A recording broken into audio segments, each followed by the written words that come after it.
Eh bien bonsoir. Continuons notre cycle de conférences, notre ronde autour du zodiaque, et notamment à travers les signes de la croix cardinale. Les signes de la croix cardinale, donc, qui sont les signes du début de saison, comme on a dit, avec le Capricorne, le Bélier, le Cancer et la Balance. Comme vous vous souvenez peut-être, on a déjà spécifié, en fait, chaque signe a un rapport spécifique et particulier avec son signe opposé et complémentaire. C'est-à-dire que, là dans notre cas aujourd'hui, le cancer, donc du coup a un rapport particulier avec son opposé complémentaire qu'on a vu il y a 6 mois, le Capricorne. D'ailleurs, il y a 6 mois, on avait fait ce schéma du cycle à 4 temps, et là on voit bien justement le rapport qu'il y a entre ces deux signes opposés et complémentaires, le Capricorne et le Cancer.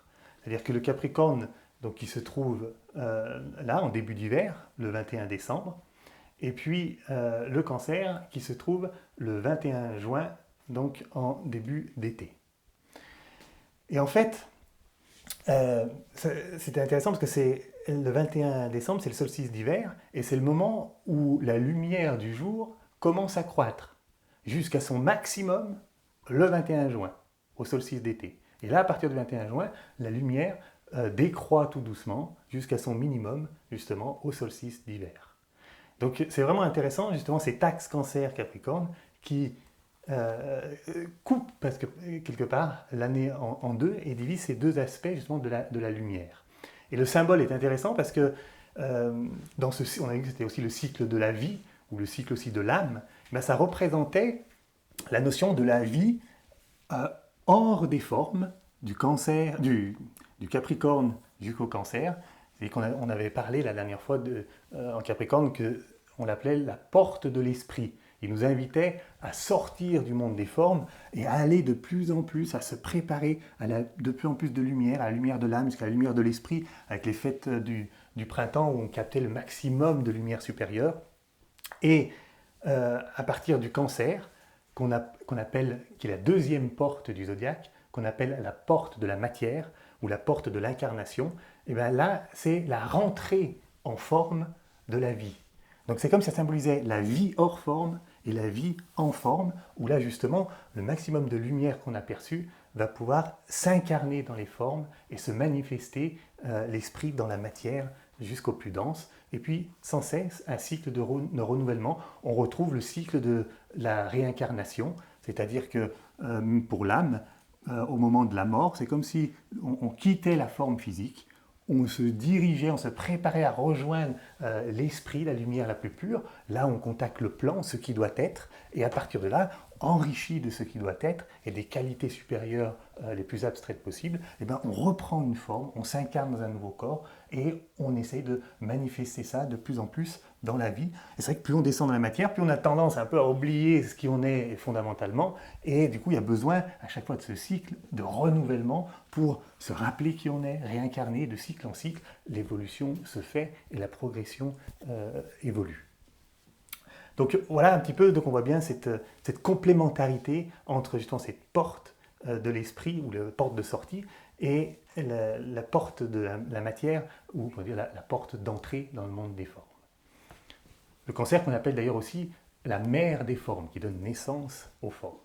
Donc c'est intéressant parce que du coup le Cancer, de par sa position et de par ce qu'on vient de voir, il nous dit mais les formes, un des enseignements du Cancer, sont fondamentales. Les formes sont absolument nécessaires. Vous voyez que dans ce grand plan là, de la vie et d'union esprit-matière, comme on l'a vu en Bélier notamment et en Capricorne, et bien dans ce grand plan d'union esprit-matière, il y a besoin des formes. S'il n'y a pas les formes, mais ça reste en potentiel. C'est-à-dire que l'esprit et la matière ne se rencontrent pas. Il y a absolument besoin des formes pour que l'esprit et la matière s'unissent et non pas seulement restent en potentiel, ce serait comme deux amoureux sinon, qui resteraient complètement en potentiel, il n'y aurait jamais d'espace, de lieu, de rencontre pour s'unir, physiquement, émotionnellement et mentalement. Ça resterait comme ça un amour abstrait. C'est pareil, entre l'esprit et la matière, il y a nécessité des formes pour que l'union se fasse, pour que le plan se mette en œuvre. Donc ça, c'est fondamental, et le cancer donc, nous dit ça par rapport aux formes. Mais c'est vrai que s'il nous dit que les formes sont importantes, il va aussi approfondir cela en nous disant qu'il est tout de même important d'avoir une juste relation aux formes. Et c'est pas parce qu'elles sont importantes et fondamentales et indispensables même au plan qu'il faut les prendre pour le plan ou pour un but. Il faut qu'elles restent en tant que moyen d'expression de ce plan. On va y revenir. Qu'est-ce que nous enseigne d'autre cette énergie cancer? Alors cette énergie cancer, comme tous les autres signes du zodiaque, en fait, a ce qu'on appelle une phrase clé. On avait vu dans les autres signes. Donc chaque signe a une phrase clé qui condense en son sein tout l'enseignement que cherche à dévoiler le signe. La phrase clé du cancer, c'est « Je construis une maison illuminée et je l'habite ». Je construis une maison illuminée et je l'habite. Qu'est-ce que ça veut dire? Il y a des constructeurs dans cette salle de maison. Mais oui, donc c'est vrai que ça peut être pris à plein de degrés différents. Alors je construis une maison, c'est vrai que une maison c'est une forme, mais il faut savoir que en ésotérisme, on le dit souvent, il y a plusieurs types de formes. Nous, c'est vrai qu'habituellement, une forme comme une maison, c'est constitué de matière dense, et puis voilà, comme cette chaise, ou ce qu'on appelle les formes physiques. Mais il y a des formes émotionnelles, constituées de matière émotionnelle, de matière de nos désirs. Chaque fois qu'on désire quelque chose, on ne se rend pas compte, mais on crée une forme désir dans notre aura, qui a un impact sur les autres, sur nous-mêmes. Bon, je ne vais pas revenir dessus, on a fait des conférences entières là-dessus. Mais il y a aussi des formes mentales. Les formes mentales, c'est-à-dire constituées, construites à partir de matériaux mentaux, ce qu'on appelle des formes pensées. Les pensées sont des formes mentales. Tout penseur, fondamentalement, cherche à créer des formes mentales. Donc, voilà. Et puis, donc, ça donne déjà une indication. Si je construis une maison, donc est-ce que c'est une maison, donc ça, symboliquement, ça veut dire une forme. Est-ce que c'est une forme physique? Est-ce que c'est une forme émotionnelle ou une forme mentale? Alors, pour nous aider à y répondre, il faut savoir aussi, et ça on l'a déjà spécifié, c'est que les signes, en fait, donc les trois croix, sont sur trois plans. C'est-à-dire que les signes de début de saison, donc avec la croix cardinale, hein, pour mettre le bélier et puis la balance ici, donc les signes de début de saison travaillent spécifiquement nous font travailler sur le plan mental. Contrairement aux signes de milieu de saison, avec le Verseau, le Taureau, le Lion et le Scorpion, nous font travailler particulièrement, ou un rapport particulier avec le plan émotionnel. Et les signes de fin de saison avec le plan physique. Donc, le Cancer se trouvant sur la croix cardinale et donc en rapport spécifique avec le plan mental, on peut en déduire que cette maison dont parle le Cancer est une forme mentale. Donc, on pourrait retraduire cette phrase en disant « Je construis une forme mentale, une forme pensée illuminée et je l'habite ». Bon, un premier point intéressant pour voir de quoi cette symbolique de cette phrase. Mais la suite, c'est donc une forme pensée. C'est comme si le Cancer nous disait « Pour accueillir l'avenir », c'est le titre de la conférence ce soir, donc il est nécessaire de construire une forme pensée illuminée et qu'on habite. Qu'est-ce que ça veut dire une forme pensée illuminée et qu'on habite? Alors pour ça, on va s'aider d'un petit schéma, parce que je sais qu'il y en a beaucoup qui aiment les petits schémas.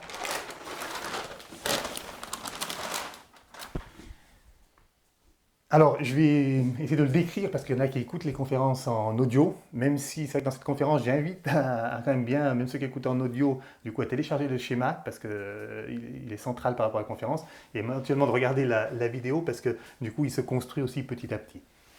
Mais donc là, on a dessiné trois cercles, trois sphères superposées, ou en tout cas les unes au-dessus des autres, et puis qui s'interpénètrent et en pointillés. Donc, qu'est-ce que représentent ces sphères? Alors, le titre de la conférence étant « Accueillir l'avenir », la sphère du haut représente l'avenir. Donc, vous vous doutez que la sphère du milieu représente le présent. Et la dernière, celle du bas, le passé. Un petit mot sur l'avenir. C'est vrai que l'avenir, il a pour concurrent, on va dire, le futur. Dans le sens où on emploie soit l'un, soit l'autre. Avenir, futur, c'est synonyme. Les deux représentent une notion de lendemain éloigné. Bon. Mais il y a quand même une différence entre les deux dans la qualité. J'ai essayé de le faire passer. Dans le sens où le futur, il a quelque chose d'assez inconnu, d'improbable, d'hypothétique. C'est incertain le futur. D'ailleurs, c'est tout un peu le lieu de la science-fiction où on imagine tout et son contraire. C'est un peu le défoulement de notre imaginaire. Puis on espère que ça se réalise, ou alors surtout pas, si nos désirs sont trop noirs ou trop pessimistes, on dit oh, j'espère que ça ne va pas se réaliser dans le futur, ou au contraire j'aimerais bien que ça se réalise. Donc voilà, ça reste un peu hypothétique, éloigné, inconnu, incertain. Bon. Et par contre, l'avenir, c'est intéressant parce qu'il y a une autre connotation derrière le mot avenir, qui vient d'ailleurs même de sa racine même, il est en deux mots. C'est ad, venir, le latin ad, à venir. Donc c'est quelque chose qui est à venir. Et derrière ce à venir, c'est quelque chose de certain. En fait, c'est à venir. C'est pas du tout incertain, hypothétique comme le futur. C'est certain. C'est un fait. C'est à venir. Il y a quelque chose qui est à venir. Donc c'est pour ça qu'on a choisi d'ailleurs le mot avenir. Donc accueillir l'avenir. D'ailleurs, le mot, c'est le même mot, il y a le mot, on va y revenir, le mot avènement qui vient de... Mais avant de revenir à l'avènement, c'est que du coup, si on pourrait dire que qu'est-ce que signifie là la sphère de l'avenir, qu'est-ce que signifie la sphère du présent, c'est-à-dire que si le présent c'est le monde de la personnalité, c'est notre présent, ce qu'on vit, ce qu'on voit au sein des formes, on peut donc associer cette sphère du présent à la personnalité.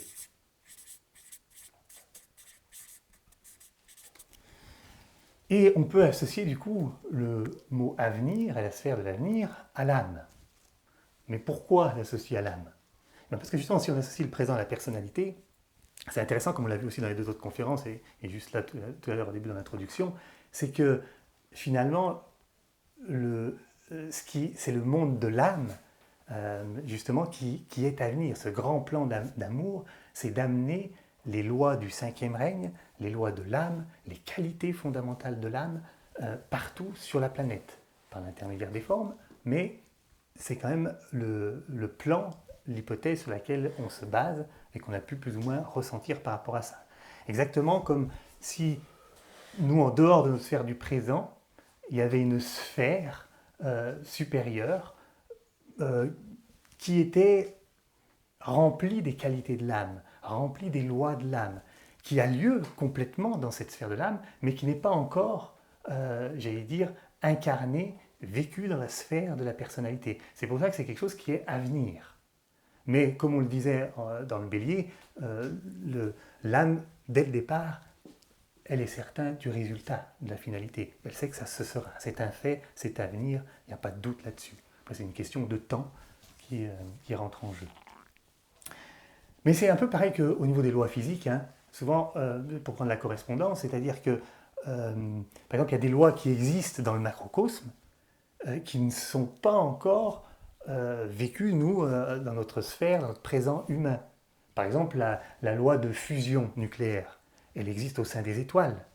Donc, dans le macrocosme, c'est quelque chose qui est... Voilà, c'est le présent des étoiles. Mais nous, on ne vit pas encore, on ne maîtrise pas, on n'a pas encore cette loi de fusion. On connaît la loi, et on a développé la loi de fission nucléaire, mais la loi de fusion est à venir. D'ailleurs, il y a des recherches en Chine et ailleurs où on est tout près apparemment de trouver cette loi de fusion nucléaire. Mais voilà, c'est des lois comme ça qui sont à venir, tout comme les lois de l'âme sont à venir dans le monde de la personnalité, dans le monde que nous on appelle le présent. Mais donc ce que je pourrais dire, c'est que c'est mettre justement l'âme Et donc dans ce monde de l'âme, on pourrait mettre les 3 qualités fondamentales de l'âme qu'on avait aussi vu, on avait fait un schéma avec un triangle en Capricorne, où on avait appelé la volonté, donc la volonté de bien commun, donc une intention de bien pour tous, d'unité de dessein. On avait parlé aussi de l'amour, mais l'amour en tant qu'unité, et puis de l'intelligence créatrice. Donc ces 3 qualités qu'on appelle aussi le bien, le beau et le vrai. Le bien, le beau et le vrai. C'est une autre façon, et qui évoque aussi des fois intuitivement, intérieurement, peut-être des nuances à ces qualités de l'âme, et qui nous permet aussi d'approfondir et de rechercher plus profondément ces qualités. Et donc c'est ce bien, ce beau et ce vrai qui est à venir, fondamentalement. Donc c'est le monde du 5e règne, là on pourrait mettre aussi le 5e règne, qui est à venir dans le monde du 4e règne. Sur Terre, on pourrait symboliser la Terre, la sphère du milieu. Une notion intéressante, on parle du présent pour la sphère du milieu, pour nous, et l'avenir, la sphère du haut, la sphère de l'âme, mais le temps étant très relatif et très subjectif, c'est intéressant de voir que ce que nous on appelle l'avenir, finalement, c'est le présent de l'âme. C'est-à-dire que pour l'âme, finalement, le bien, le beau, le vrai, ces qualités d'âme, c'est ce qu'elle vit. C'est ce que l'âme vit fondamentalement sur son propre plan. Elle vit cela. On pourrait dire que du coup, l'avenir, pour nous, c'est le présent de l'âme. Et c'est intéressant dans cette notion justement du présent de l'âme, parce que ça évoque une notion, une autre notion de justement qu'on a appelée la présence. Des fois, c'est pour symboliser, pour essayer de parler de quelque chose d'assez indéfinissable, mais c'est du vécu le plus haut que l'âme puisse être. En fait, on appelle des fois cela la présence, c'est-à-dire que c'est la présence du bien, du beau, du vrai, partout à l'œuvre sur la planète et dans l'univers. Donc c'est vraiment la présence de l'être divin dans toutes les formes, partout. On dit d'ailleurs qu'à ce niveau-là, il n'y a plus de temps. C'est-à-dire ce qu'on appelle le présent éternel. Intéressant, la présence, c'est la même racine que le mot présent. C'est le présent éternel qui inclut à la fois le passé, le futur et le présent, puisque c'est éternel. C'est éternel, c'est l'omniprésence de l'âme qui est partout et toujours. On dit qu'à ce niveau-là, la vie est. On ne dit pas qu'elle sera ou qu'elle a été. Elle est. C'est un tout qui est. Donc c'est ce qu'on appelle le présent éternel. C'est la présence de l'âme. Et c'est intéressant de pouvoir dire, même si c'est assez abstrait, de se rendre compte que, voilà, ce que pour nous est l'avenir, on pourrait dire que l'avenir, c'est à la fois la présence et le présent de l'âme. L'avenir, c'est à la fois la présence et le présent de l'âme. Bon. Pareil, ça va s'éclaircir aussi au fur et à mesure. Vous remarquerez aussi que ces sphères, si elles sont distinctes, elles ne sont pas complètement séparées. Elles ne sont pas complètement séparées, elles s'interpénètrent, et puis elles sont aussi marquées en pointillés. Alors, c'était pour essayer de symboliser le fait que, justement, elles ne sont pas séparées, elles s'interpénètrent, elles sont vivantes, elles sont mouvantes, elles bougent, elles changent, comme des fluides qui bougent, qui sont en mouvement, elles sont en vie constante. C'est pour aussi symboliser l'ambiance de l'eau. L'ambiance de l'eau parce que justement le cancer est un signe d'eau. C'est l'univers aquatique, on pourrait dire, c'est censé un peu représenter l'univers aquatique du signe du cancer et des signes d'eau en général. Donc ce côté mouvement, ce côté aussi qui n'est pas fixe, qui n'est pas figé. Comme l'eau n'est pas fixe, elle ne peut pas être figée. Si elle peut, mais là c'est de la glace. Et c'est intéressant parce que justement les qualités ésotériques de l'eau vont nous être d'un grand service pour comprendre fondamentalement le signe du cancer et notamment pour comprendre comment créer, construire une forme pensée illuminée et habitée. Je m'explique. C'est-à-dire que l'eau, en fait, est associée symboliquement à la sensibilité. Vous avez déjà entendu, l'eau, il y a un rapport spécifique aussi avec le corps sensible, le corps émotionnel. L'eau, en fait, à peine on l'effleure, avec une plume, avec un doigt, elle vibre. Elle est hypersensible. C'est exactement comme notre corps sensible. En fait, à peine il y a une vibration qui passe, et ben, il vibre. Alors on en a conscience ou pas, mais il vibre à la moindre vibration, qu'elle soit physique, émotionnelle ou mentale, qui passe dans son environnement. Donc l'eau est associée à la sensibilité. Et c'est intéressant parce que cette sensibilité, elle est associée justement à la planète Neptune qui caractérise et qui accompagne le signe du cancer. Je vous avais dit que aussi chaque signe a une ou deux planètes qui lui sont associées. Et la planète la planète supérieure qui est associée justement au cancer, c'est Neptune. Et Neptune est appelé d'ailleurs le dieu des eaux. Vous voyez, avec son trident, comme ça, avec la longue barbe blanche. Là, c'est le dieu des eaux. En fait, le dieu des eaux, parce que pourquoi le dieu des eaux? Parce qu'il maîtrise les eaux. Il maîtrise les eaux célestes. Il maîtrise la sensibilité. Et c'est intéressant parce que justement Neptune est symbolisé, même le symbole de la planète Neptune, eh ben, c'est un trident avec la pointe en haut. Et ce trident, eh ben, on peut le placer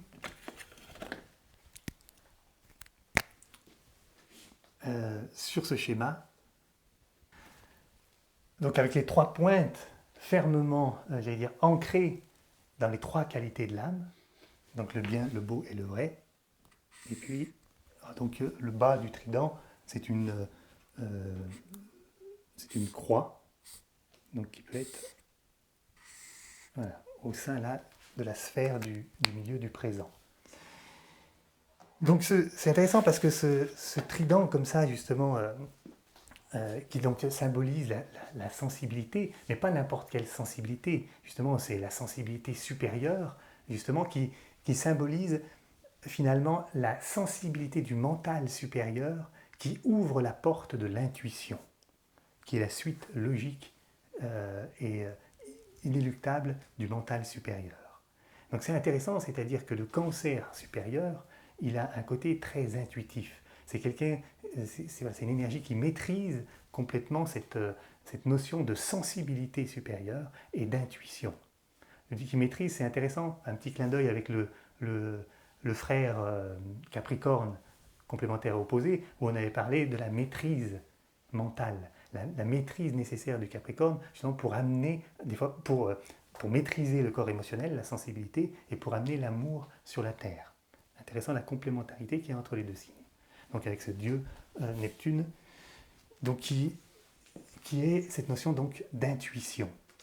Et c'est intéressant parce que l'intuition, elle va nous permettre cette sensibilité justement extrême, mais une sensibilité ancrée dans le bien, le beau et le vrai, ancrée dans les qualités de l'âme, va faire que on va découvrir, on va connaître, on va devenir pleinement ces qualités. On va pouvoir passer de la sphère de la personnalité à la sphère de l'âme, qui est une extrême importance de passer de ces sphères à l'autre, puisque le cancer, on le rappelle souvent, quand la parole clé du cancer, c'est l'âme qui parle. Ce n'est pas la personnalité, c'est l'âme qui dit « je construis une maison, une forme de pensée illuminée et je l'habite ». Donc il s'agit de construire en tant qu'âme. Donc il va falloir rejoindre la sphère de l'âme. Et c'est cette sensibilité qui va nous permettre justement de le faire. Et avec la deuxième caractéristique de l'eau, spécifique, qui a un pouvoir d'identification. L'eau, en fait, elle n'a pas de forme propre. Et on pourrait dire qu'elle n'a pas d'identité propre, elle prend la forme de son contenant. Par exemple, c'est comme s'il y a quelqu'un où on lui dit « mais qui es-tu ?» Je dis « ça dépend. D'ailleurs, tous les signes d'eau, c'est un peu ça. Ça dépend de l'environnement. Si tu me mets dans un petit creux, là, dans la cour, eh ben, je suis une flaque d'eau. D'accord? Et si tu me mets dans une carrière, eh ben, je deviens un lac. Si tu me mets sur la planète Terre, partout, je deviens un océan. Donc, l'eau, c'est intéressant. Elle prend la forme de son contenant. Symboliquement, à un niveau supérieur, eh ben, c'est la même chose, c'est-à-dire que plus on va être sensible à quelque chose, et là notamment au bien, au beau, au vrai, au monde de l'âme, plus on va s'y fondre, plus on va devenir cela, on va s'identifier à cela. Ça, c'est les caractéristiques des signes d'eau. Tous les signes d'eau ont cette caractéristique-là de se fondre dans ce qu'ils touchent, de se fondre dans ce à quoi ils sont sensibles. Et ils deviennent cela. Donc c'est intéressant, utiliser à son degré supérieur, grâce à Neptune, ça permet de s'identifier pleinement à l'âme et à ses qualités. Bon, intéressant ces qualités ésotériques justement de l'eau qui nous permettent, ce que je disais, de construire une forme pensée, donc, et notamment illuminer et habiter. Voyons voir. Parce qu'à partir de là, justement, il va falloir se mettre à construire justement des formes pensées. Et illuminer, qu'est-ce que ça veut dire? C'est-à-dire à partir de matériaux illuminés. Autant la personnalité, quand elle construit une maison physique, elle utilise du béton, du bois et du verre. Mais l'âme, pour construire, elle utilise le bien, le beau et le vrai. C'est des matériaux, on pourrait dire, c'est des matériaux lumineux. Donc c'est pour ça que construire une forme pensée illuminée, c'est construire à partir de matériaux lumineux, à partir des qualités fondamentales de l'âme. Et pas construire en restant en bas avec les vulgaires matériaux. Alors là, je vous ai dit physiques, mais même des matériaux émotionnels ou simplement de mental concret. Non, c'est avec les matériaux illuminés de l'âme. D'où l'importance de s'identifier, de connaître pleinement ces matériaux. Donc je dis connaître exactement comme quelqu'un qui construit une maison, il a besoin de connaître les matériaux. Et c'est intéressant parce que l'intuition, elle nous permet de connaître fondamentalement par l'intérieur. On dit que l'intuition, c'est l'identification, c'est la connaissance par l'identification. C'est-à-dire qu'on connaît quelque chose parce qu'on le devient. C'est très différent de la connaissance au niveau mental, au niveau de la personnalité mentale, qui apprend à connaître les choses par l'extérieur. Ah oui, tiens, c'est quelqu'un, ou c'est un radiateur, ou c'est quelque chose. Tiens, comment ça fonctionne? C'est toujours par l'extérieur et on s'y approche progressivement, mentalement, en comprenant ce que c'est. L'intuition, c'est pas du tout ça. C'est que on rentre, on devient, c'est le sens du toucher. C'est le sens du toucher qui est très présent. Et on rentre par l'intérieur, et de l'intérieur, on ressent ce qu'est l'autre, ce que vit l'autre, ce que c'est. Donc c'est comme ça qu'on peut connaître justement vraiment les matériaux divins, les matériaux de l'âme, à partir de cette sensibilité intuitive. Et donc à partir de là, va commencer justement le processus de construction de formes pensées. Alors autant là, on pourrait mettre, du coup intuition ici, hein. Je me donne les deux sphères qui s'interpénètrent. Et là, on va utiliser, en tout cas, il va falloir utiliser ce qu'on appelle l'imagination créatrice, que je mets aussi ici. Imagination. Alors, à ne pas confondre avec l'imaginaire. L'imaginaire, ça met en route, c'est un peu l'octave inférieure de l'imagination créatrice, ça construit à partir de l'émotionnel. L'imagination créatrice, c'est à la frontière entre le mental supérieur et l'intuition, et ça va mettre en route le processus d'imagination, de création, de visualisation de formes pensées, mais à partir de l'intuition et du mental supérieur. C'est très différent. Autant l'imaginaire est complètement incontrôlé et soumis aux vagues des eaux émotionnelles, autant justement l'imagination créatrice est contrôlée est gouverné par Neptune, justement le dieu des eaux et de l'intuition. Donc, mais qu'est-ce qu'on va imaginer? Qu'est-ce qu'on va créer comme forme pensée? La question se pose. Ben, finalement, c'est se poser la question, mais qu'est-ce que l'âme cherche à créer comme forme pensée? Pas nous, qu'est-ce qu'on a envie de créer? Puisque, en tant qu'âme, qu'est-ce que l'âme cherche à créer, à construire comme maison illuminée et puis à habiter? Mais il y a deux types, pour commencer, de formes pensées que l'on peut créer, notamment ce qu'on appelle d'abord une forme pensée de soi-même. C'est intéressant parce que l'âme cherche à construire un reflet de soi, d'elle-même dans la substance, qu'on appelle la personnalité. La personnalité illuminée par l'âme. Intéressant. La personnalité étant l'instrument, étant la maison, on pourrait dire, de l'âme individuelle. Donc, il y a à apprendre, dans un premier temps, à construire une forme pensée de soi-même, c'est-à-dire visualiser, imaginer une image idéale de ce que doit être, ce que l'on doit être en tant que personnalité illuminée au sein de la substance, au sein du présent. Donc, c'est-à-dire idéal, c'est-à-dire une personnalité complètement illuminée par le bien, le beau, le vrai, par les qualités de l'âme. Ça donnerait quoi si vraiment j'étais habité par cela? Qu'est-ce que ça changerait mentalement? Qu'est-ce que ça changerait sensiblement? Qu'est-ce que ça changerait dans l'intelligence, dans les faits? Souvenez-vous, on a vu, l'énergie suit la pensée. C'est souvent parce qu'on a une pensée pas très claire et pas très illuminée, on est simplement le fruit de ce qu'on pense de nous-mêmes. Mais apprendre à se penser, à construire une image de soi-même à partir de l'âme que nous sommes, eh bien, c'est un acte créateur, justement, que l'âme cherche à faire. Et l'âme, c'est nous quelque part. Donc c'est rejoindre cela et construire une image de nous-mêmes pour le quotidien.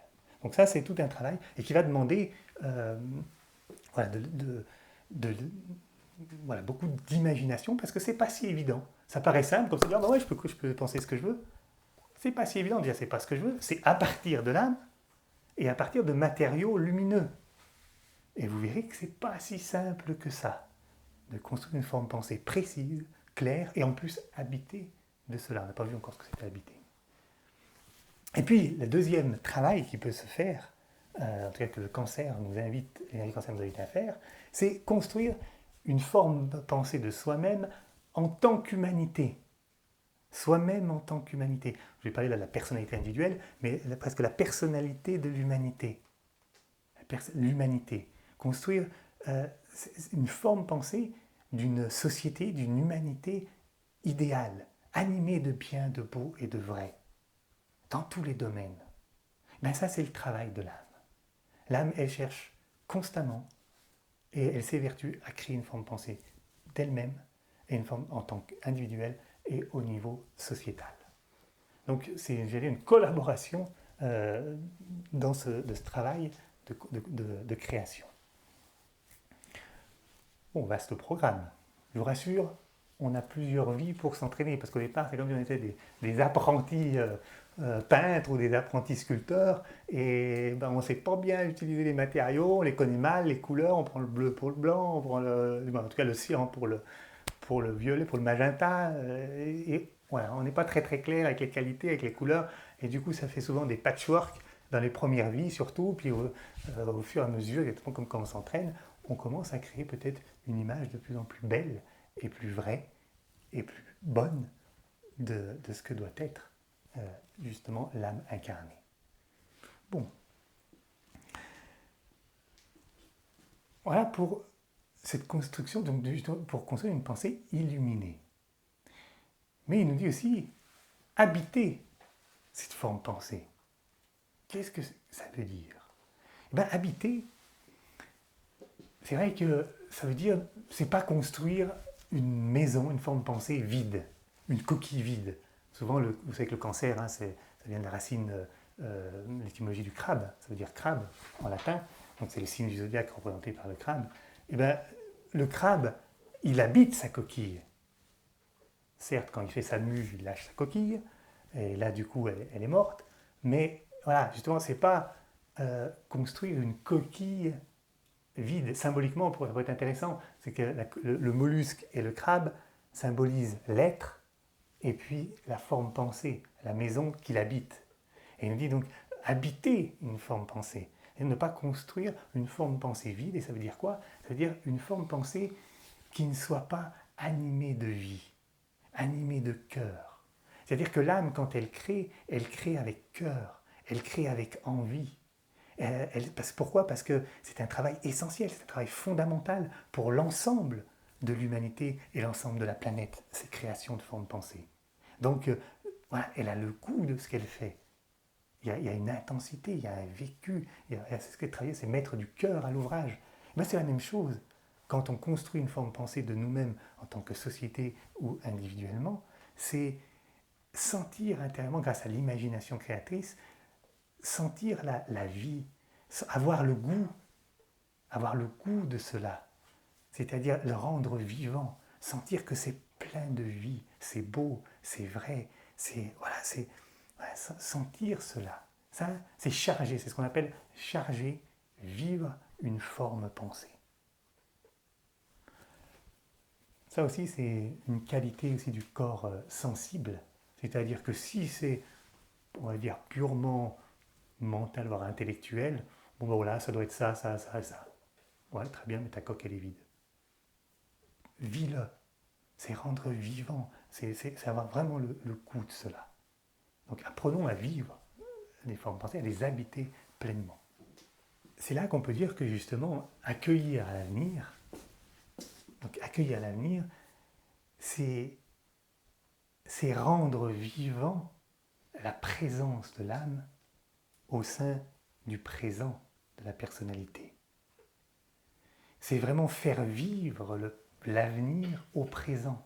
C'est faire vivre l'âme en nous au présent. C'est laisser résonner la présence de l'âme au sein des formes. On revient justement à cette notion de présence de tout à l'heure. Donc voilà, vraiment accueillir l'avenir, c'est ancrer aussi ces qualités de l'âme dans le présent, symbolisées par cette croix de Neptune, donc du trident, qui vient ancrer ces trois qualités de l'âme au sein de la planète Terre, au sein de nous, au sein des formes. Donc c'est pour que ces formes elles soient habitées de bien, de beau et de vrai. Donc je vous disais que ça, même si ça paraît des fois un peu abstrait, c'est aussi une des caractéristiques des signes cardinales parce qu'il nous parle du plan, il nous parle de ce qui doit être, il nous parle de ce qu'on appelle aussi du rayon 1. Donc forcément ça a quelque chose de toujours un peu abstrait, même si ça peut évoquer des choses très profondes et très vivantes en chacun de nous. Donc voilà un petit peu justement cette... qu'on peut dire, on peut sûrement dire encore plein d'autres choses, mais en tout cas voilà ce qu'on vous propose d'approcher ce soir sur l'énergie supérieure du cancer. Bien. Vous allez me dire, mais ok, ça se clarifie, mais du coup la sphère du bas, elle est là juste pour la déco ou vous dites bien que non? C'est vrai que autant la sphère du haut, pour rester dans l'univers aquatique, la sphère du haut représente, on va dire, les eaux célestes en relation avec l'esprit, gouvernées par la planète Mercure, par la planète Neptune et le dieu Neptune, autant la sphère du bas est appelée les fonds marins, pour rester dans l'univers aquatique, plus relié du coup à la matière. Et elle est gouvernée aussi par une planète, par la deuxième planète qui gouverne les signes du cancer, qui est la Lune.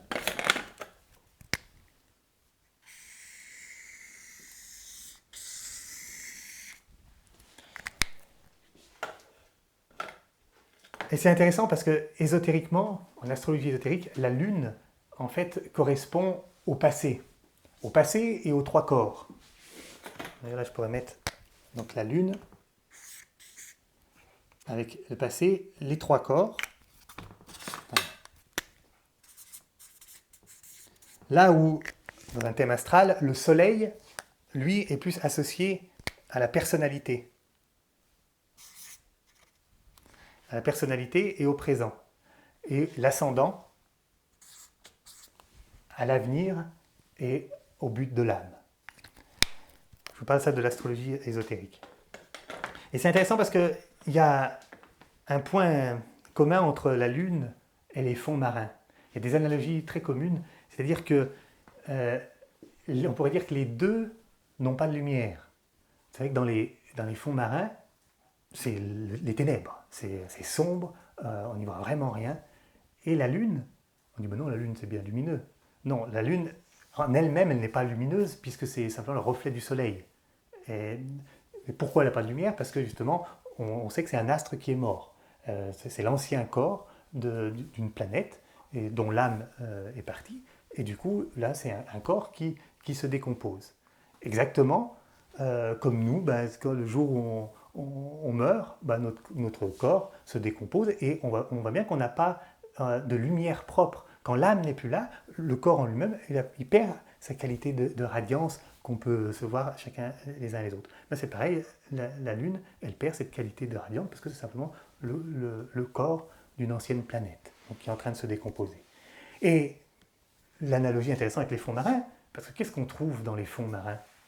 Quand le crabe il perd sa coque et sa carapace et puis donc sa vieille forme aussi et tous les espèces marines, leurs squelettes, c'est ce qu'on appelle les sédiments.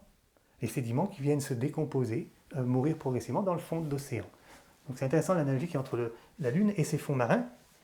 Et c'est pour ça que autant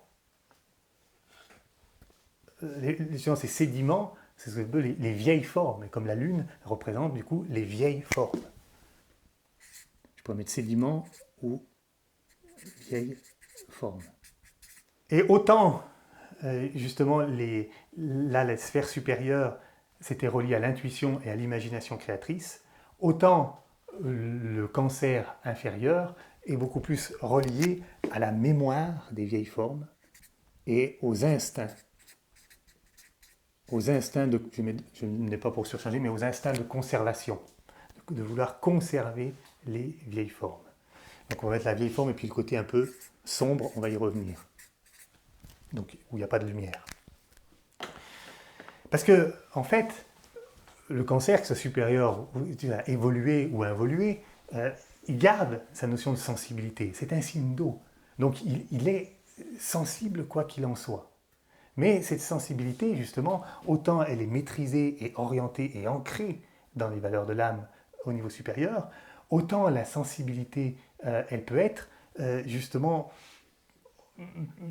pas du tout maîtrisée et pour le coup sensible à toutes les vieilles formes, à tout le passé, le côté vraiment passéiste, on va dire, qui adore les vieilles formes, qu'on retrouve justement chez le cancer au niveau inférieur. Et c'est intéressant parce qu'ils ont vraiment un instinct, c'est vraiment l'instinct justement de conservation. Conservation des vieilles formes, conservation de soi-même, conservation du corps. Ce que vous pouvez imaginer qu'on cherche à conserver, en fait, conserver l'ancien.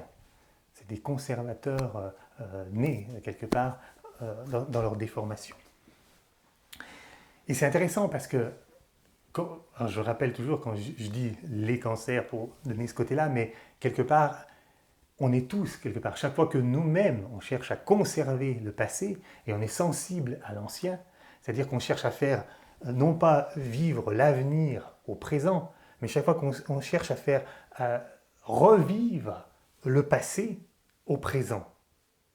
Donc c'est vraiment symbolique de cela, c'est faire revivre les anciennes formes pensées, les anciens désirs, les anciennes habitudes, les anciennes relations, donc les formes physiques, émotionnelles et mentales, encore une fois, et qu'on essaie de les faire remonter, revivre au présent, on est dans cette sensibilité inférieure, donc du cancer.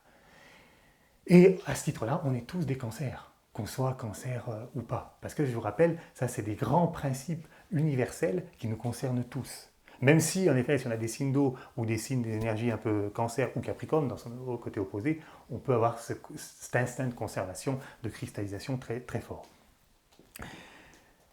Mais il y a quelque chose d'intéressant, c'est que cette notion d'instinct de conservation des formes et de soi-même, en fait, donc c'est la déformation d'une qualité. Comme tout défaut, dans chaque signe, on disait que c'est vraiment une qualité qui est déformée. C'est-à-dire que dans chaque défaut, on retrouve au fond la qualité, qui n'est pas du tout éveillée, mais qui est en devenir, qui est à venir. Et c'est d'ailleurs intéressant parce que ça nous permet de ne pas voir ça en opposé, en polarité, le bien et le mal. Non, c'est en train de devenir, c'est en train de se révéler en tant que bien.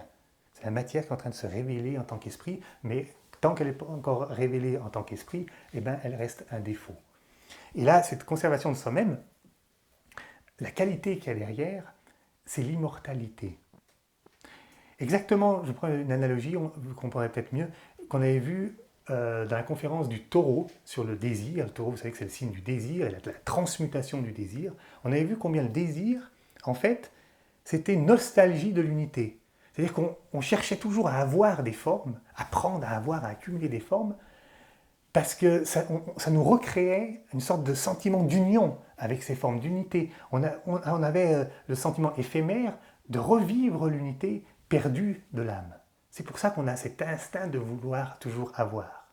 Et on avait bien vu combien si on rejoignait cette unité de l'être, et bien progressivement, cette notion d'avoir les formes diminuait en parallèle, cette sensation d'unité était retrouvée.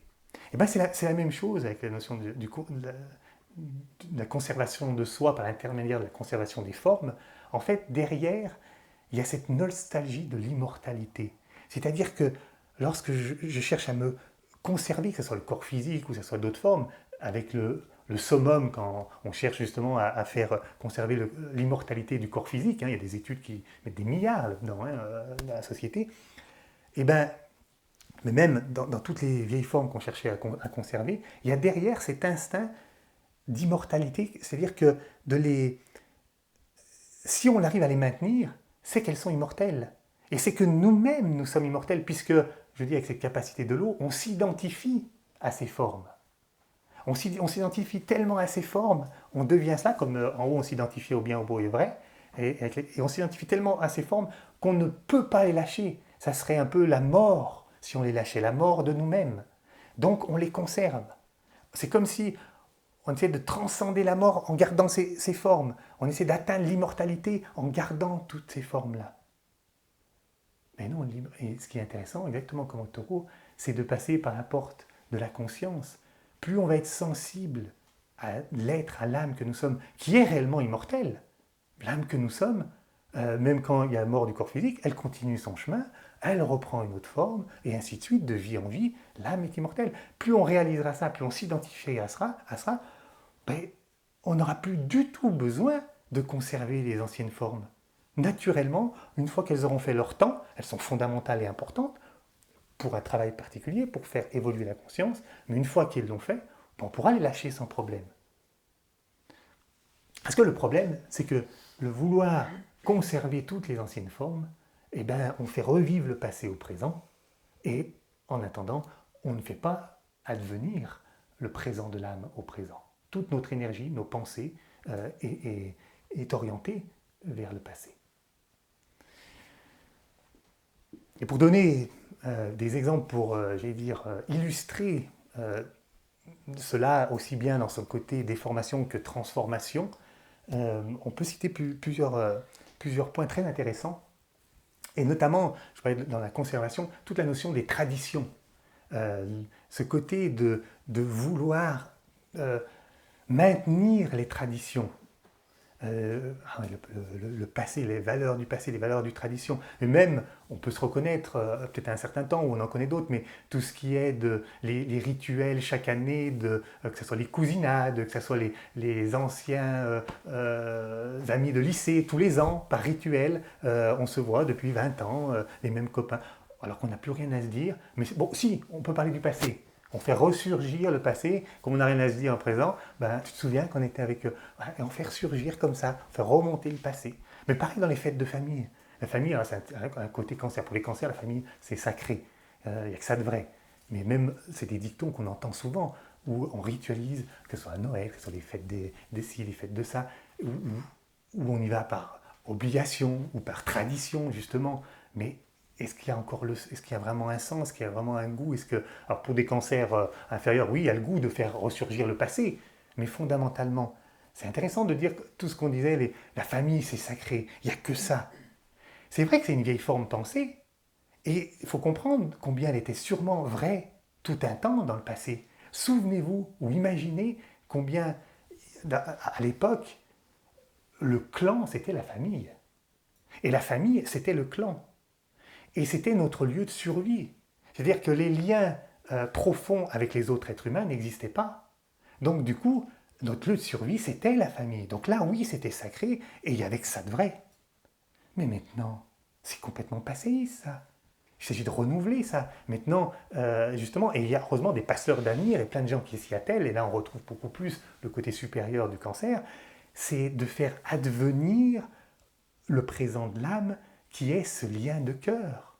Tous les liens de cœur qu'on a avec tous les autres humains, avec les autres règnes de la nature, ça c'est le présent du bien, du beau et du vrai de l'âme. Et c'est celui-là qui doit venir et qui doit remplacer les anciens liens de famille de sang par les liens de famille de cœur.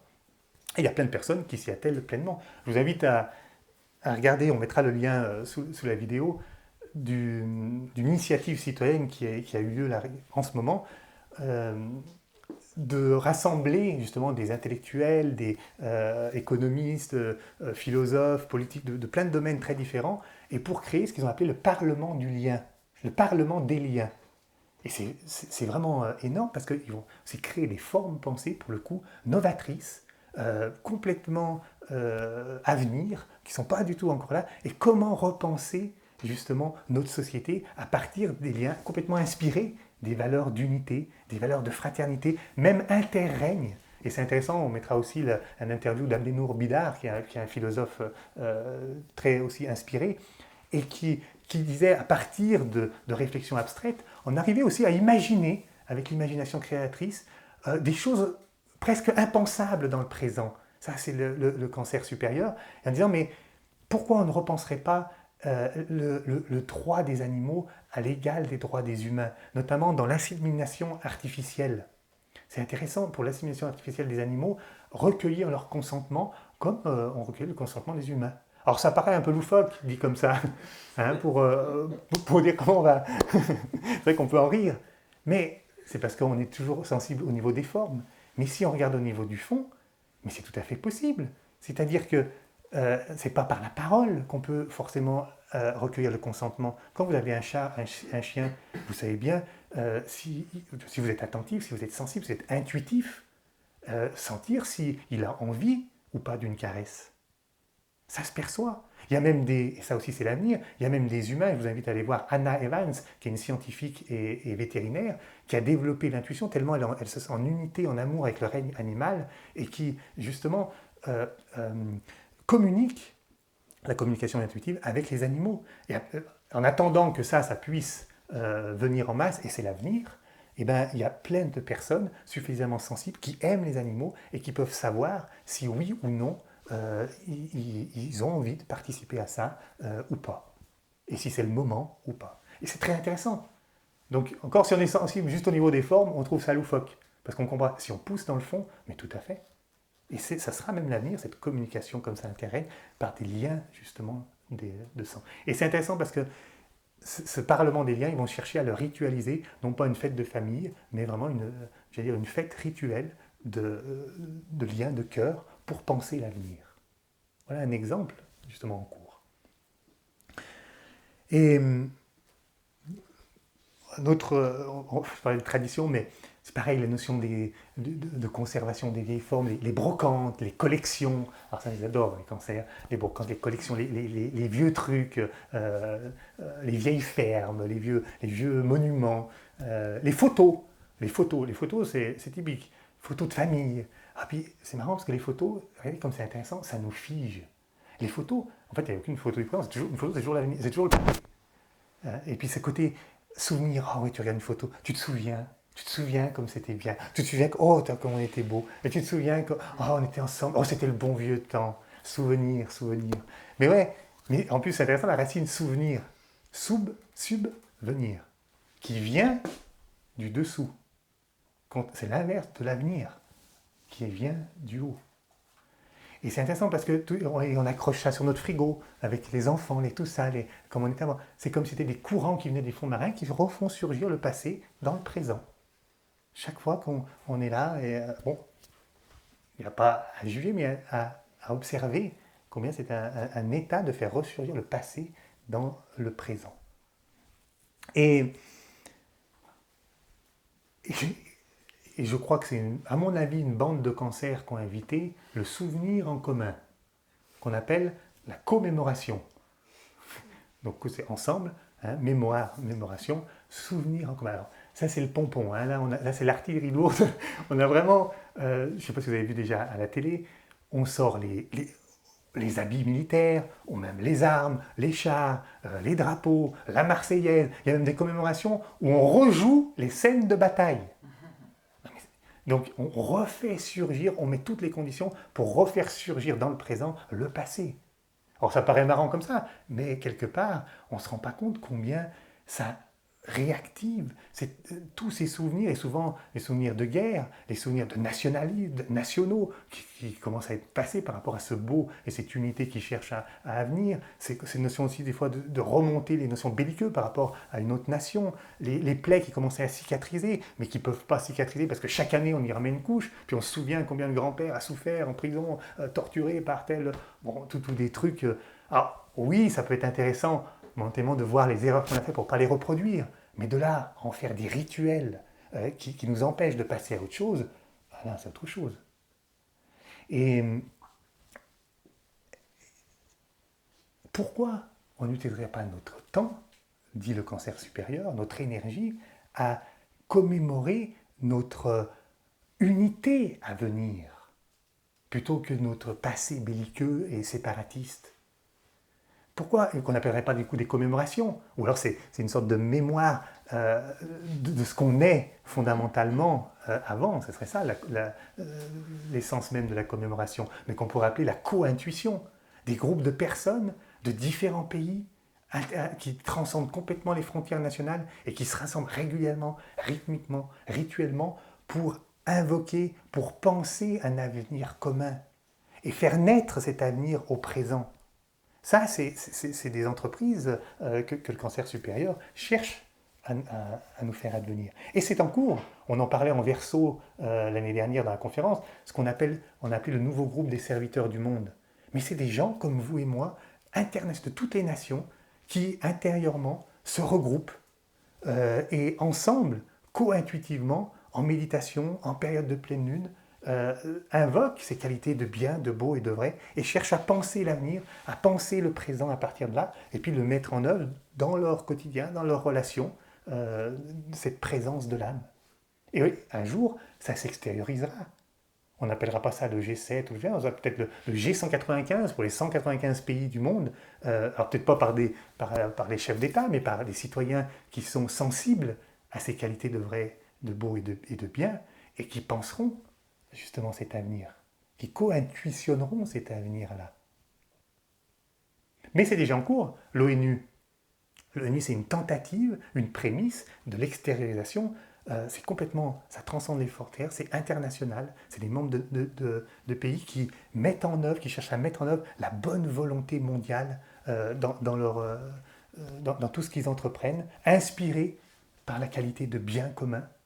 Et ouais, ça commence. Ça, c'est toutes des prémices et des marques de ce cancer supérieur. Il y a un point aussi qui est par rapport au côté sombre, là qu'on n'a pas tellement développé, par rapport au subconscient.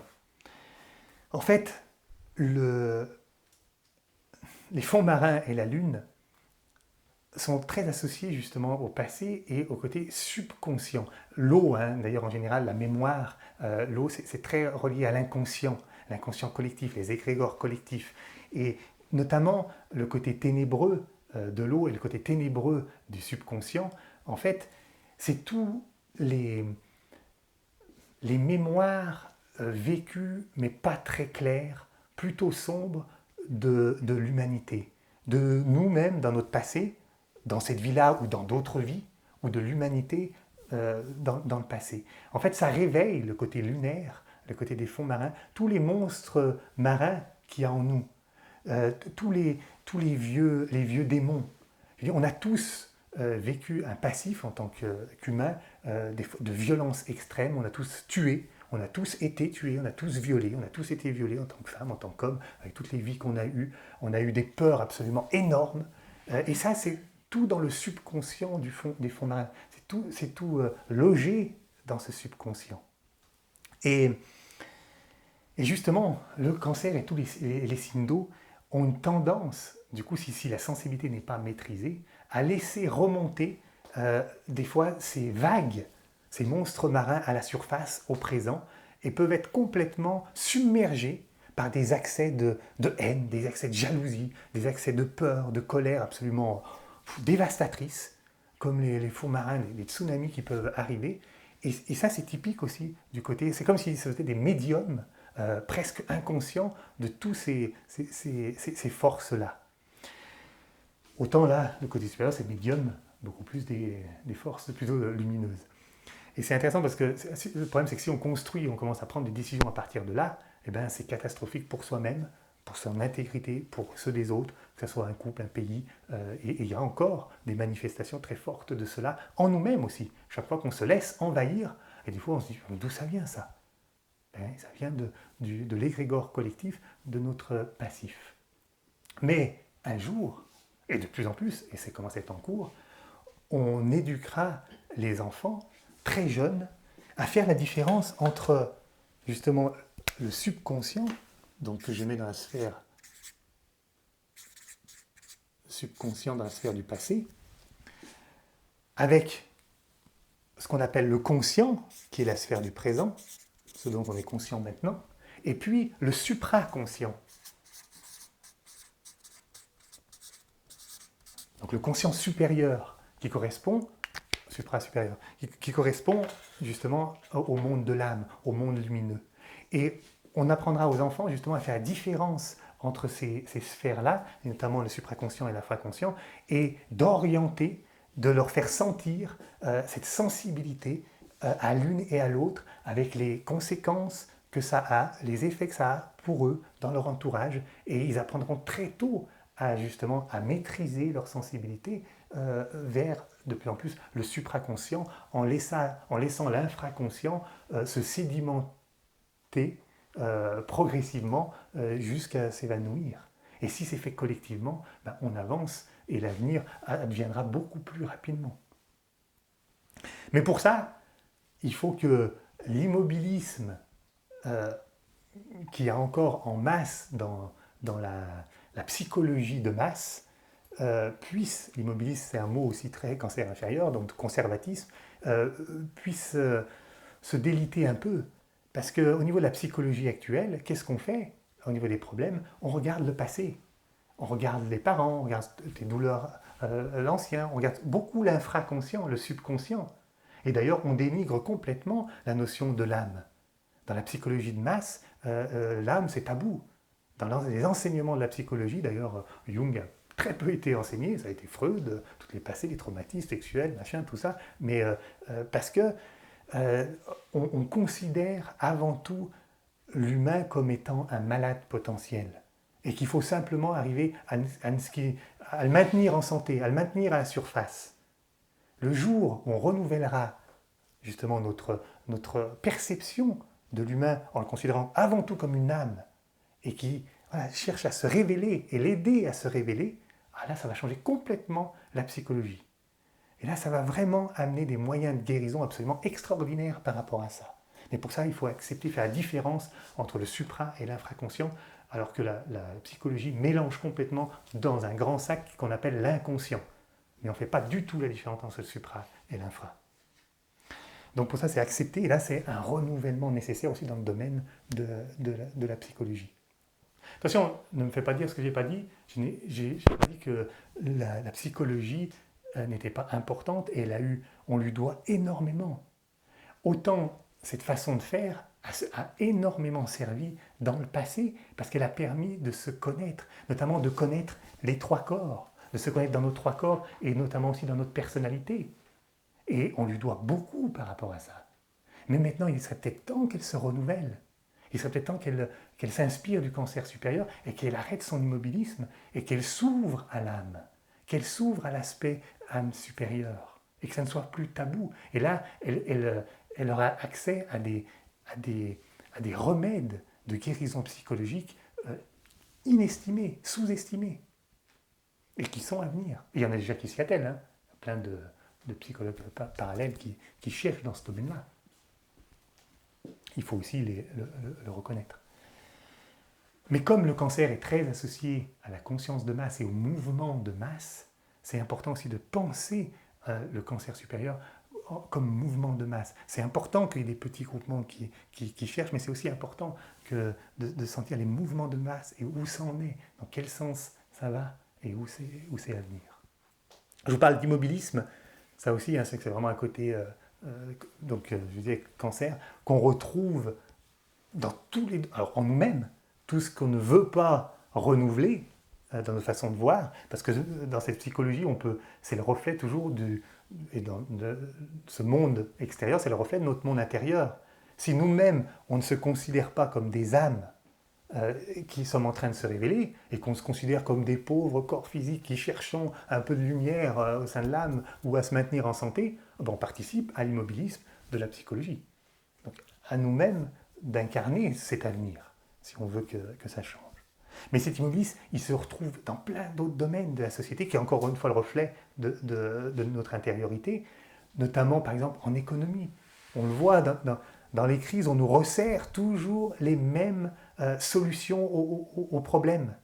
Et par exemple, il y a une crise, c'est l'austérité. On nous resserre toujours l'austérité, et on voit que le remède est toujours pire que le mal. En nous disant, non, mais l'économie est une science, ça a fait son œuvre, on ne va pas remettre, ça a toujours été comme ça, sa définition d'immobilisme, c'est pas maintenant qu'on va changer. Le cancer supérieur, il dit, ça a toujours été comme ça, c'est bien pour ça qu'il faut le changer.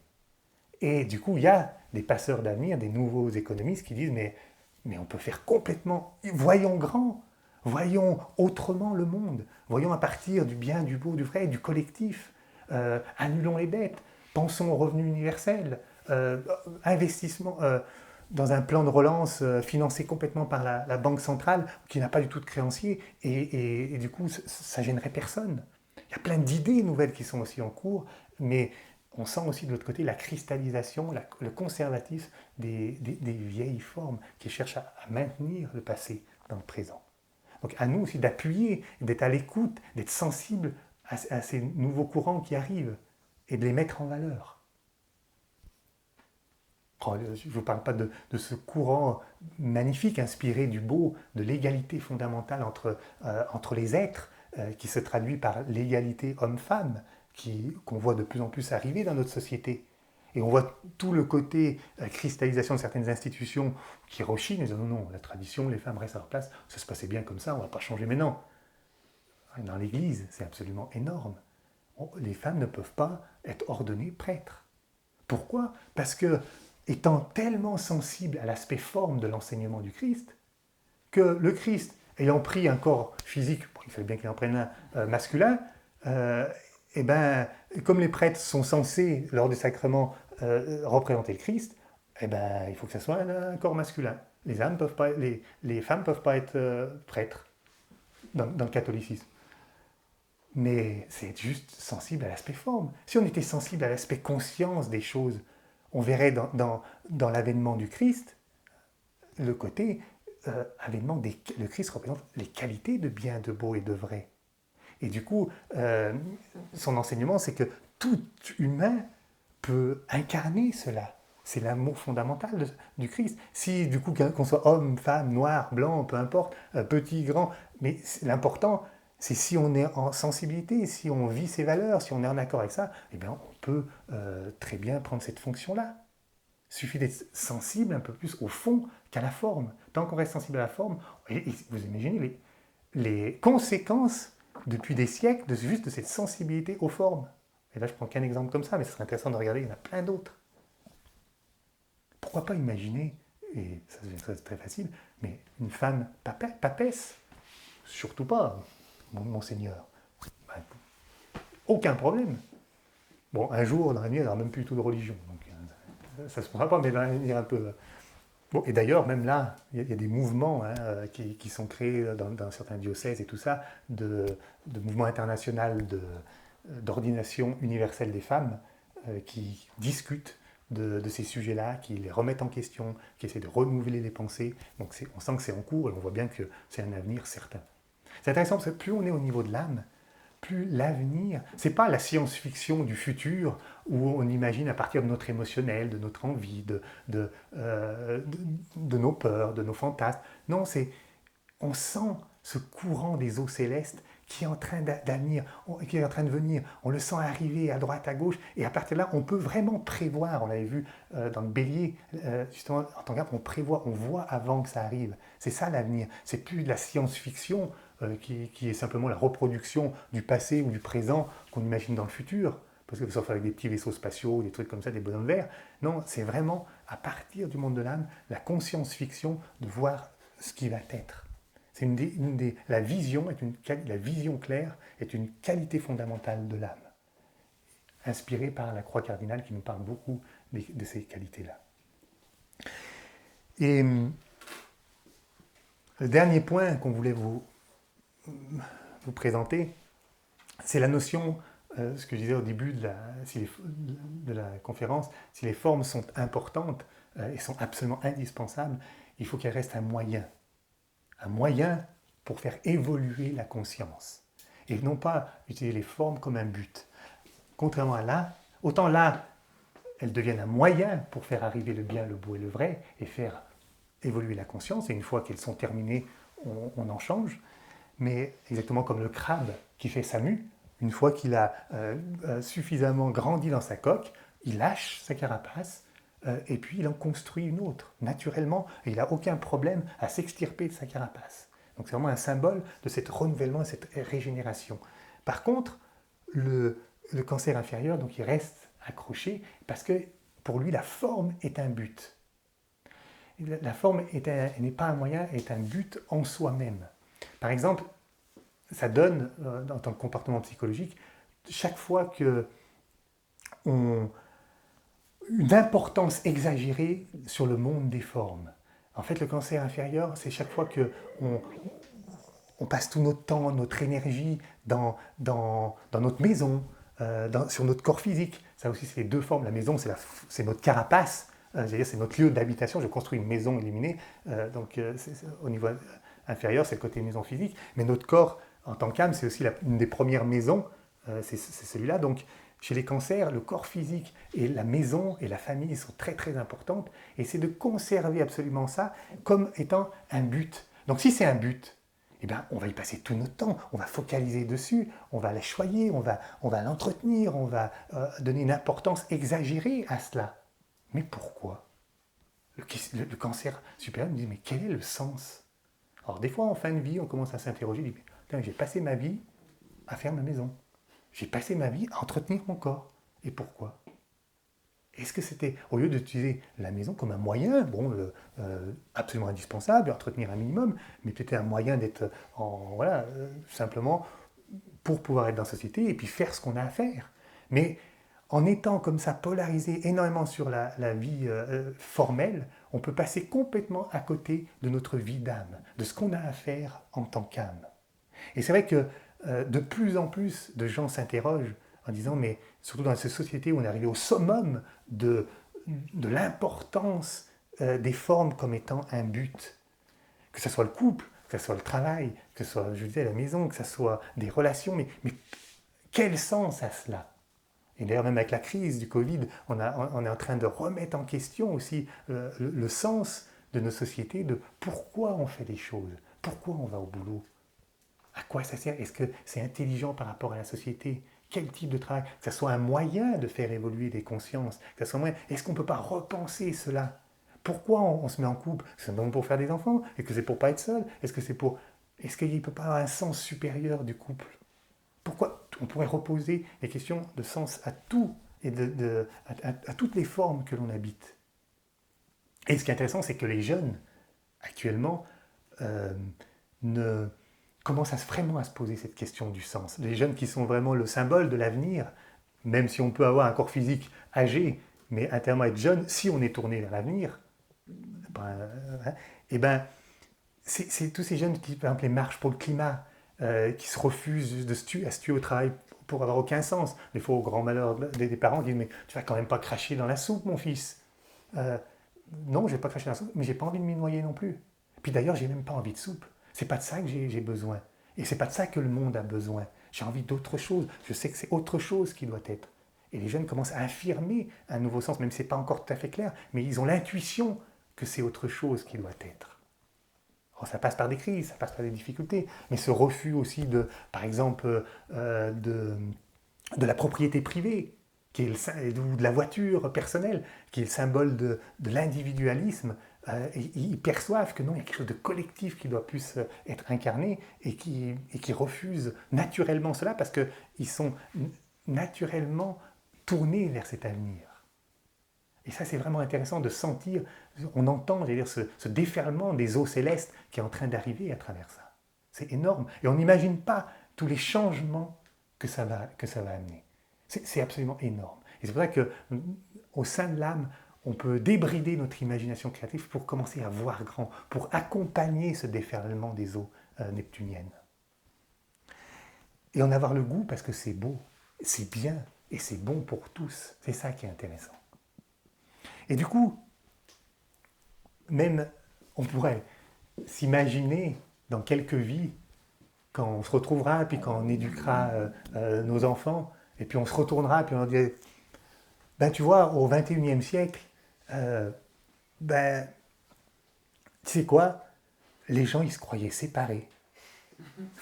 Ils vivaient séparés, ils se croyaient séparés. Non, je te jure. Mais alors comment ils faisaient pour résoudre les problèmes? Ben, le problème, c'est qu'ils ne les résolvaient pas, puisqu'ils essayaient toujours de les résoudre personnellement. Et ça retardait. Ah bon? Et quoi d'autre? Comment c'était? Eh ben, on mangeait des cadavres d'animaux. Non, c'est pas possible. Ben, je te jure qu'on mangeait des cadavres. Oh, ben non. Et tu vas pas me dire qu'ils utilisaient le mental pour connaître les choses? Le mental concret? Ben, en vrai, non. Ils n'utilisaient pas l'intuition? Ah bah non, l'intuition, oulala. Oh, ils appelaient le mot intuition, mais c'était une sorte de pseudo-intuition, c'était de la psychométrie, un toucher, qui était une reconnaissance instantanée de ce qui était juste pour eux personnellement dans leur petit projet de vie, qui n'a rien à voir avec l'intuition, qui est une reconnaissance instantanée du bien, du beau, du vrai, et ce qui doit être pour tous. Ça, c'est arrivé beaucoup plus tard dans la société. Oh, il y avait quelques pionniers, qui avaient ça, et c'était en cours, mais oh là là, non, pour ça, c'était les connaissances par le mental concret. Quoi d'autre encore? Oh, bah, ils téléphonaient et ils se communiquaient avec ce qu'ils appellent des smartphones. Non, des smartphones. Et la télépathie alors? Ben non, mais la télépathie, à part la télépathie émotionnelle ou incontrôlée, où les émotions circulaient comme ça, et puis ils avaient en masse, comme ça, ensemble, des émotions collectives, mais la télépathie de mental supérieur, où elle est arrivée, si, chez les chercheurs, chez les grands penseurs, il y avait tout doucement, ça commençait à arriver. Mais ça, c'est intéressant d'imaginer comme ça la conscience-fiction, le futur de ce qui sera.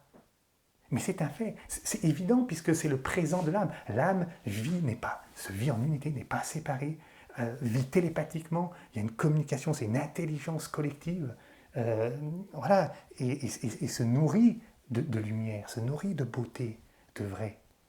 C'est l'avenir de l'humanité puisque, je le rappelle, on n'est pas des animaux, on est avant tout des âmes dans un corps animal. Mais notre véritable identité, c'est d'être cela.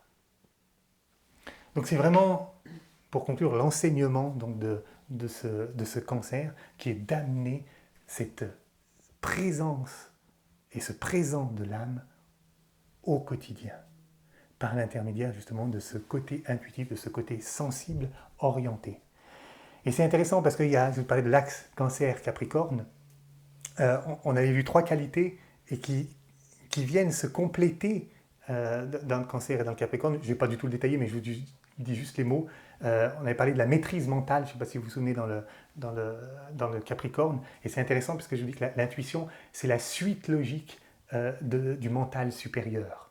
C'est-à-dire que plus on développe le mental supérieur, plus l'intuition se révèle. On avait parlé de la responsabilité dans le Cancer, et on voit bien que dans le Capricorne, merci, et on voit bien que dans le Cancer, on peut créer de justes formes pensées que si on est vraiment responsable, c'est-à-dire que pour apporter des réponses, c'est ce qu'on avait vu, utiles à tous. C'est ça, créer des formes pensées illuminées. Et on avait vu aussi la notion de confiance en la vie, et cette confiance en la vie, c'est ce qui nous permet de sentir que ce n'est pas un futur hypothétique, mais c'est un avenir certain. Donc ça, c'est vraiment une complémentarité qu'il y a entre ces deux signes. Et donc, pour terminer, on peut dire que, justement, l'avenir, c'est ce qu'on disait, le présent, la présence et le présent de l'âme en cours d'avènement. Donc, c'est la notion, justement, ce qu'on disait, je vous le disais au départ, la notion d'avènement, d'ailleurs, c'est la même racine que avenir, et on a parlé d'avènement qui signifiait l'avènement du Christ, c'est-à-dire la venue du Christ. C'était la définition à la base de l'avènement. Le Christ symbolise ces 3 qualités fondamentales de l'âme. Et justement, l'avenir, c'est l'avènement de l'être divin dans le présent. Et ce qui est important, autant on vous a quand même dépeint une polarité quelque part assez forte entre le Cancer supérieur et le Cancer justement inférieur pour permettre de discerner les choses. Mais c'est important de voir que on peut, et c'est important de le concevoir dans quelque chose aussi quelque part d'unitaire, dans le sens où au sein du présent, symbolisé aussi par cette croix là de Neptune, c'est là où l'esprit et la matière se rencontrent. Ce qu'on disait dans l'introduction, au sein de chaque forme, l'esprit et la matière se rencontrent. Ce schéma-là, ce n'est pas quelque chose d'extérieur, c'est quelque chose d'intérieur en nous, d'intérieur dans l'humanité. En fait, dans chaque forme, il y a cette rencontre, cette union entre l'esprit et la matière. Il ne faut pas oublier que, je vais parler des 5e, 4e et 3e règnes, on l'avait vu dans une conférence l'année dernière, combien l'être humain, c'est la rencontre du 5e et du 3e règne. C'est l'âme, le 5e règne, l'âme qui s'est incarnée dans un corps animal. On a en nous les deux. On a les instincts profonds et des fois ténébreux du monde animal et on a l'intuition supérieure du monde de l'âme. Et les deux se rencontrent en nous. Et la véritable transformation, parce que tous les signes d'eau sont des signes de transformation, c'est justement de faire rencontrer les deux jusqu'à ce qu'il y ait une transformation, jusqu'à ce que l'esprit, justement, spiritualise la matière au sein de chacun d'entre nous. Que la matière se révèle en tant qu'esprit, par cette union entre les deux. Chaque fois qu'on fait l'effort, justement, de transcender, de se hisser à ce niveau de l'âme et de commencer à penser le monde à partir de là, on met en œuvre cette transmutation intérieure. Et on participe justement à l'avènement et à la rapidité, quelque part, de ce grand plan d'amour qui unit l'esprit et la matière, qui cherche à unir de plus en plus rapidement cela au sein de toutes les formes de vie. En fait, le plan, il sera. L'union esprit-matière, quoi qu'il en soit, il sera. Sauf que le pouvoir de l'être humain, c'est de l'accélérer ou de le ralentir, en fonction de l'orientation de notre sensibilité. Et ce mouvement entre les deux, il peut être symbolisé par... Donc j'entoure la sphère du haut, et puis je fais une branche comme ça qui part comme ça, puis qui descend en direction de la sphère du bas, et puis j'entoure la sphère du bas, et puis je ferai une branche comme ça qui remonte vers la sphère du haut. Et puis je vous mets le tableau un petit peu comme ça. Je tourne un tout petit peu le tableau. Qu'est-ce qui apparaît? Le symbole du cancer. Et c'est vraiment intéressant parce qu'on retrouve vraiment cette notion aquatique, mouvante et créatrice du signe du cancer dans ce symbole-là. Donc voilà, c'est une invitation d'être du coup des passeurs d'avenir au présent, ici et maintenant. Donc bon travail à nous pour ce mois de cancer. Si vous voulez, on peut faire une petite méditation d'intégration.